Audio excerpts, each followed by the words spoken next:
la supervision du projet d'extension de la ville de Kinshasa, le gouvernement provincial et la société Vingroup ont signé ce lundi 10 août 2026 un protocole d'accord à l'hôtel de ville de Kinshasa. Cet accord tripartite porte sur les études, la viabilisation, le désensablement, la transformation, la modernisation et l'aménagement des espaces destinés à accueillir le projet d'extension de la ville de Kinshasa.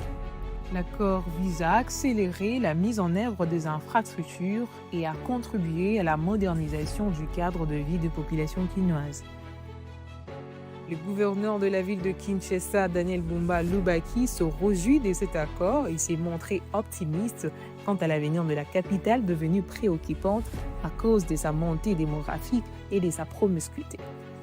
Le coordonnateur principal Thierry Katembimbala a salué la consolidation du cadre de collaboration entre le gouvernement central, les gouvernements provinciaux et les SPVK autour de ce projet stratégique pour l'avenir de Kinshasa. Avec détermination, il a annoncé le démarrage immédiat des travaux. Donc aujourd'hui, nous, on est très satisfaits. Dès demain, pour ne pas dire aujourd'hui, c'est le travail qui commence.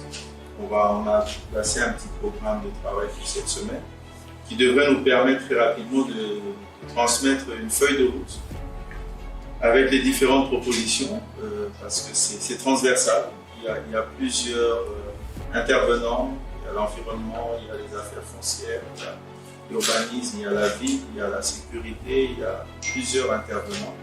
On aimerait que d'ici la fin de la semaine, on ait une feuille de route qui va reprendre un peu toutes les considérations afin qu'on puisse se donner. Vingroup est pour notre part que nous avons eu à inspecter. On sait qu'ils ont moins de capacité. La ville de Kinshasa a des besoins. Je ne vais pas redire tout ce que le gouverneur, dans son rôle de patron de la ville, a énoncé ici.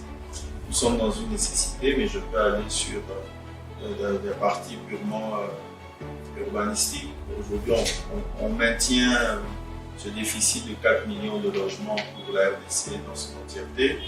Et pour Kinshasa tout seul, 1 500 000 logements de déficit. Donc, vous comprenez déjà que l'ambition, le besoin, la nécessité ne peut même pas se discuter. Et donc, nous encourageons que ce projet puisse se faire.